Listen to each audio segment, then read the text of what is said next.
The Straight Path Presents. Prohibition of abhorring someone in Islam. Assalamu alaikum warahmatullahi wabarakatuh. Hi, the moment we made a videotape about the prohibition of abhorring Islam. This has entered guidance from Allah SWT and Prophet Muhammad SAW. In Islamic training, the prohibition against abhorring someone is a command that's rigorously regulated. This prohibition isn't only stated in the Quran but is also verified through the illustration and training of the Prophet Muhammad SAW. 1. As a preface to this, the prohibition of abhorring someone in Islam is an integral part of the values of compassion, forbearance, and peace.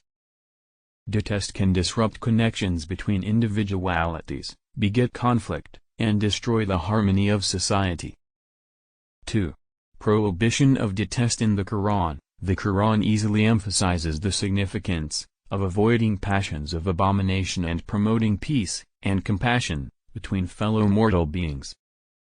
One verse that describes this prohibition is Surah Al-Hujurat, 4911. O you who believe, don't let one person make fun of another people, because it may be that those who are made fun of are better than those who make fun of.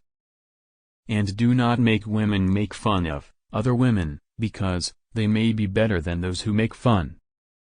And don't condemn each other with bad titles. In a bad situation after believing, it'll be a big accident for you. And let no one despise his people, for maybe they're better than those who despise them. And don't condemn each other with bad titles after believing. And whoever doesn't do, also they're the evildoers. 3. Commands of Allah SWT. Allah SWT in his training emphasizes the significance of compassion, forbearance, and kindness towards fellow humans. Islam teaches its people to admire, love, and understand each other. 4. Sunnah of the Prophet Muhammad SAW. Prophet Muhammad SAW is an exemplary illustration for Muslims in dealing with passions of abomination. He shows a station full of compassion, remission, and forbearance towards people who have hurt him. 5. The troubles of detest in Islam. Abhorring someone does not just harm the person you detest, but it also hurts oneself and connections with fellow Muslims. Retired passions of abomination can beget stress, anxiety, and unhappiness in everyday life. Piecemeal from that, passions of abomination can also spark conflicts between individualities and divide the community of the Muslim community. 6. Prostrating passions of detest. To overcome passions of abomination, Muslims are tutored to hone tolerance and tone control. Understanding and remission are the main keys to resolving conflicts and strengthening connections between fellow Muslims.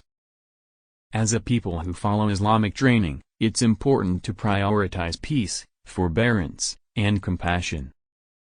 7. Conclusion. Prohibition of abhorring someone in Islam is an integral part of religious values that endorse peace, compassion, and forbearance. By following the training of the Al-Quran and Sunnah of the Prophet Muhammad SAW, Muslims are anticipated to maintain harmonious relations and strengthen the community of the Ummah. What's the law against abhorring someone in Islam? Abhorring someone in Islam is banned because it can beget conflict and damage the community of the people. How to overcome the passion for abomination in Islam? Abomination can be overcome by honing tolerance, understanding, and remission. Why is it important to avoid passions of abomination in Islam? It's important to avoid passions of abomination because they're contrary to the training of compassion and forbearance in Islam. Prophet Muhammad always shows remission and forbearance towards people who have hurt him. What's the impact of abhorring someone in Islam? Abhorring someone in Islam can harm oneself and divide the community of the Ummah. So now, if you like these videos, you can partake in them, and flash back to like, subscribe, and comment. Thank you for watching my videos.